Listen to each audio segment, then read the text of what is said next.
حضرت عائشہ صدیقہ رضی اللہ تعالیٰ عنہ فرماتی ہیں کہ رسول اللہ صلی اللہ علیہ وسلم کی عادت مبارک تھی کہ سفر میں جاتے وقت آپ صلی اللہ علیہ وسلم اپنی بیویوں کے نام قرعہ ڈالتے اور جس کا نام نکلتا اسے اپنے ساتھ لے جاتے۔ آج ایک غزوے کے موقع پر میرا نام نکلا، میں آپ صلی اللہ علیہ وسلم کے ساتھ چلی۔ یہ واقعہ پردے کی آیتیں اترنے کے بعد کا ہے۔ ہوتا یوں کہ میں اپنے ہودج میں بیٹھی رہتی اور جب قافلہ کہیں اترتا تو میرا ہودج اتار لیا جاتا، میں اسی میں بیٹھی رہتی اور جب قافلہ چلتا تو یوں ہی ہودج رکھ دیا جاتا۔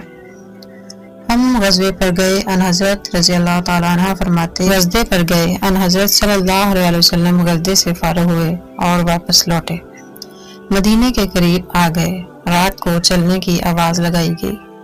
میں قضائے حاجت کے لیے نکلی اور لشکر کے پڑاؤ سے دور جا کر میں نے قضائے حاجت کی، پھر واپس لوٹی۔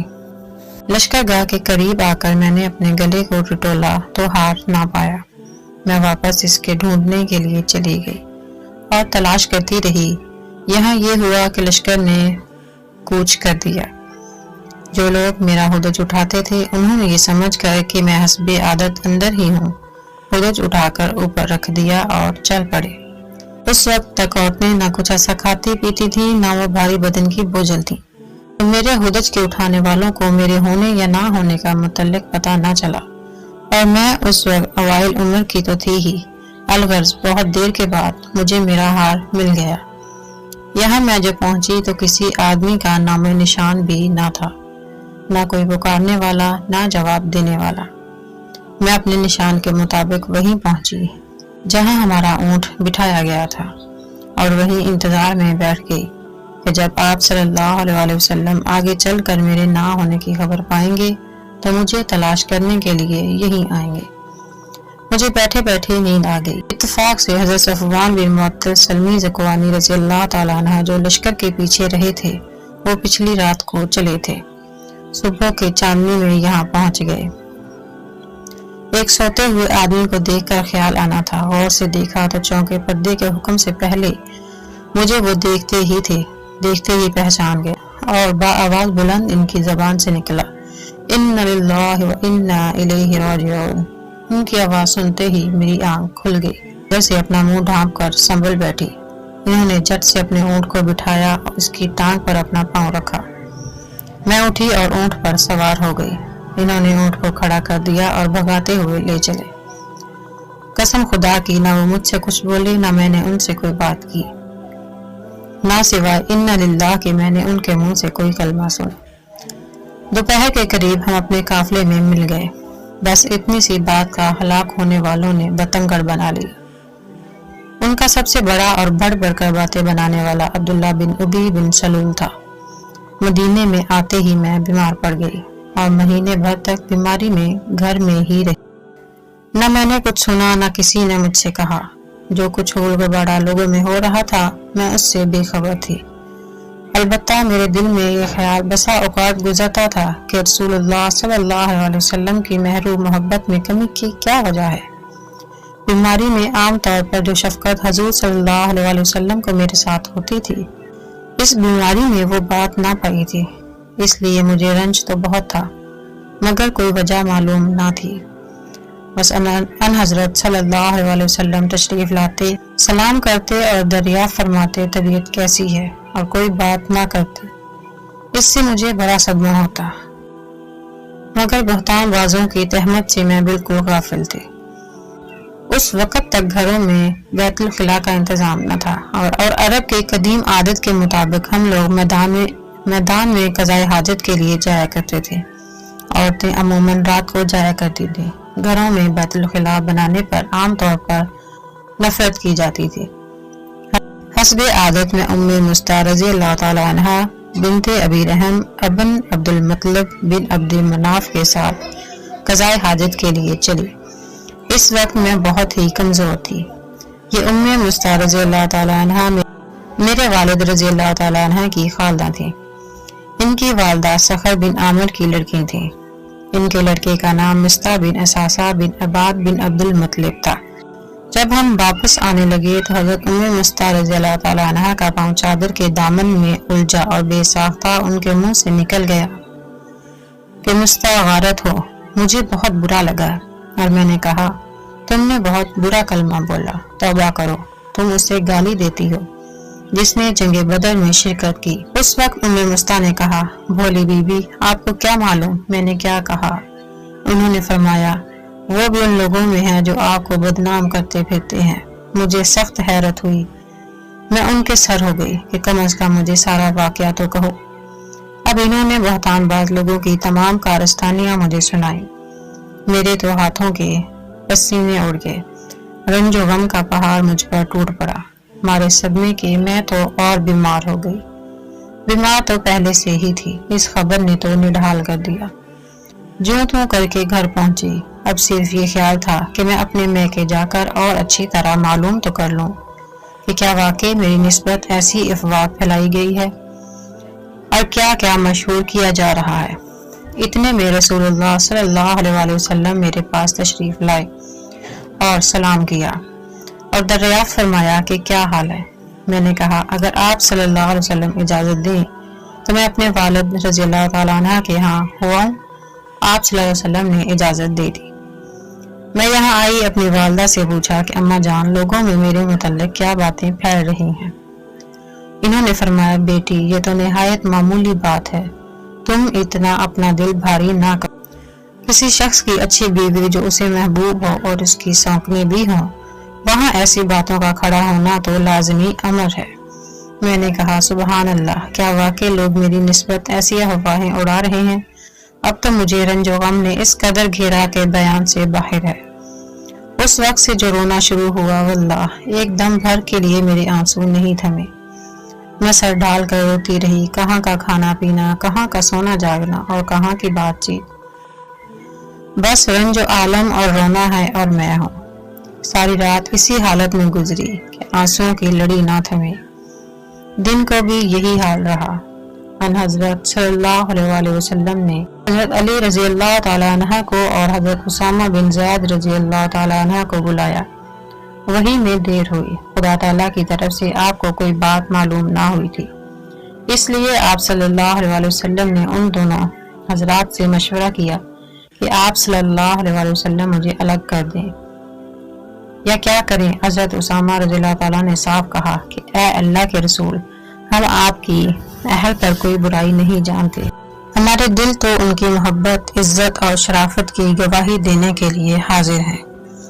حضرت علی رضی اللہ تعالیٰ عنہ نے جواب دیا کہ یا رسول اللہ، خدا تعالیٰ کی طرف سے آپ صلی اللہ علیہ وسلم کو کوئی تنگی نہیں، عورتیں ان کے سوا بھی بہت ہیں، اگر آپ گھر کی خادمہ سے پوچھیں تو آپ کو صحیح واقعہ معلوم ہو سکتا ہے۔ آپ صلی اللہ علیہ وسلم نے اسی وقت گھر کی خادمہ حضرت بریرہ رضی اللہ تعالیٰ عنہ کو بلوایا اور ان سے فرمایا کہ حضرت عائشہ رضی اللہ تعالیٰ عنہ کی کوئی بات شک و شبہ والی کبھی بھی دیکھی ہو تو بتلاؤ۔ بریرہ نے کہا کہ اس خدا کی قسم جس نے آپ کو حق کے ساتھ مبعوث فرمایا ہے، میں نے ان سے کوئی بات کبھی اس قسم کی نہیں دیکھی۔ ہاں صرف یہ بات ہے کہ کم عمری کی وجہ سے ایسا ہو جاتا ہے کہ کبھی کبھی گوندا ہوا آٹا یوں ہی رکھا رہتا ہے اور بی بی سو جاتی تو بکری آ کر آٹا کھا جاتی، اس کے سوا میں نے ان کا کوئی قصور کبھی نہیں دیکھا۔ چونکہ کوئی ثبوت اس واقعہ کا نہ ملا، اس لیے اسی دن رسول اللہ صلی اللہ علیہ وسلم منبر پر کھڑے ہوئے اور مجمع سے مخاطب ہو کر فرمایا کون ہے جو مجھے اس شخص کی ایذاؤں سے بچائے جس نے مجھے ایذائیں پہنچاتے پہنچاتے اب تو میری گھر والیوں کے بارے میں بھی مجھے ایذائیں پہنچانی شروع کر دیں۔ واللہ میں جہاں تک جانتا ہوں اپنی گھر والیوں میں سوائے بھلائی کے کوئی چیز معلوم نہیں۔ جس شخص کا نام یہ لوگ لے رہے ہیں میری دانست میں تو اس کے متعلق بھی سوائے بھلائی کے اور کچھ نہیں۔ وہ میرے ساتھ ہی گھر میں آتا تھا۔ یہ سنتے ہی حضرت سعد بن معاذ رضی اللہ تعالیٰ عنہ کھڑے ہو گئے، کہنے لگے یا رسول اللہ صلی اللہ علیہ وسلم، میں موجود ہوں، اگر وہ قبیلہ اوس کا شخص ہے تو ابھی ہم اس کی گردن تن سے جدا کرتے ہیں، اور اگر وہ ہمارے خزرج بھائیوں سے ہے تو بھی آپ جو حکم دیں ہمیں اس کی تعمیل ہے، کوئی عذر نہ ہوگا۔ یہ سن کر حضرت سعد بن عبادہ کھڑے ہو گئے۔ یہ قبیلہ خزرج کے سردار تھے۔ تھے تو یہ بڑے نیک بخت، مگر حضرت سعد بن معاذ کی اس وقت کی گفتگو سے انہیں اپنے قبیلہ کی حمایت آ گئی اور ان کی طرفداری کرتے ہوئے حضرت سعد بن معاذ سے کہنے لگے، نہ تو اسے قتل کرے گا، نہ اس کے قتل پر تو قادر ہے۔ اگر وہ تیرے قبیلے کا ہوتا تو اس کا قتل کیا جانا کبھی پسند نہ کرتا۔ یہ سن کر حضرت اسید بن حضیر کھڑے ہو گئے۔ یہ حضرت سعد بن معاذ کے بھتیجے تھے۔ کہنے لگے، اے سعد بن عبادہ، تم جھوٹ کہتے ہو، ہم اسے ضرور مار ڈالیں گے۔ آپ منافق ہیں کہ منافقوں کی طرفداری کر رہے ہیں۔ اب ان کی طرف سے ان کا قبیلہ اور ان کی طرف سے ان کا قبیلہ ایک دوسرے کے مقابلے پر آ گئے اور قریب تھا کہ اوس اور خزرج کی یہ دونوں قبیلے آپس میں لڑ پڑیں۔ حضور صلی اللہ علیہ وسلم نے منبر پر انہیں سمجھانا اور چپ کرانا شروع کیا، یہاں تک کہ دونوں طرف خاموشی ہو گئی۔ حضور صلی اللہ علیہ وسلم بھی خاموش ہو رہے۔ یہ تو تھا وہاں کا واقعہ۔ میرا حال یہ تھا کہ سارا دن بھی رونے میں ہی گزرا۔ میرے اس رونے نے میرے والدین کو بھی غم میں ڈال کر دیا۔ وہ سمجھ بیٹھے تھے کہ میرا یہ رونا میرا کلیجہ پھاڑ دے گا۔ دونوں حیرت زدہ مفہوم بیٹھے ہوئے تھے اور مجھے تو رونے کے سوا اور کوئی کام ہی نہ تھا۔ انصار کی ایک عورت آئی اور وہ بھی میرے ساتھ رونے لگی۔ ہم یوں ہی بیٹھے ہوئے تھے جو اچانک رسول کریم صلی اللہ علیہ وسلم تشریف لائے اور سلام کر کے میرے پاس بیٹھ گئے۔ قسم خدا کی جب سے یہ بہتان بازی شروع ہوئی تھی آج تک رسول خدا میرے پاس کبھی نہیں بیٹھے تھے۔ مہینہ بھر گزر گیا تھا کہ حضور صلی اللہ علیہ وسلم کی یہی حالت تھی کہ کوئی وحی نہیں آئی تھی کہ فیصلہ ہو سکے۔ آپ صلی اللہ علیہ وسلم نے بیٹھتے ہی اول تو تشہد پڑھا، پھر اما بعد پڑھ کر فرمایا کہ اے عائشہ، تیری نسبت مجھے یہ خبر پہنچی ہے، اگر تو واقعی پاک دامن ہے تو اللہ تعالیٰ سے استغفار کر اور توبہ کر۔ بندہ جب گناہ کر کے اپنے اقرار گناہ کے ساتھ خدا کی طرف جھکتا ہے اور اس سے معافی طلب کرتا ہے تو اللہ تعالیٰ اسے بخش دیتا ہے۔ آپ صلی اللہ علیہ وسلم اتنا فرما کر خاموش ہو گئے۔ یہ سنتے ہی میرا رونا دھونا سب جاتا رہا، آنسو تھم گئے۔ میں نے اول تو اپنے والد سے درخواست کی کہ میری طرف سے رسول کریم صلی اللہ علیہ وسلم کو آپ ہی جواب دیں، لیکن انہوں نے کہا، واللہ میری سمجھ میں نہیں آتا کہ میں حضور صلی اللہ علیہ وسلم کو کیا جواب دوں۔ اب میں نے اپنی والدہ کی طرف دیکھا اور کہا کہ آپ رسول خدا کو جواب دیں، لیکن انہوں نے بھی یہی کہا کہ میں نہیں سمجھ سکتی کہ میں کیا جواب دوں۔ آخر میں نے خود ہی جواب دینا شروع کیا۔ میری عمر کچھ ایسی بڑی تو نہ تھی اور نہ مجھے زیادہ قرآن حفظ تھا۔ میں نے کہا، آپ سب نے ایک بات سنی اور اسے اپنے دل میں بٹھا لیا، گویا سچ سمجھ لیا، اور اب اگر میں کہوں گی میں اس سے بالکل بری ہوں اور خدا خوب جانتا ہے کہ واقعی میں اس سے بالکل بری ہوں، لیکن آپ لوگ نہیں مانو گے۔ ہاں، اگر میں کسی امر کا اقرار کر لوں حالانکہ خدا تعالیٰ کو خوب علم ہے کہ میں بالکل بے گناہ ہوں تو آپ بھی مان لو گے۔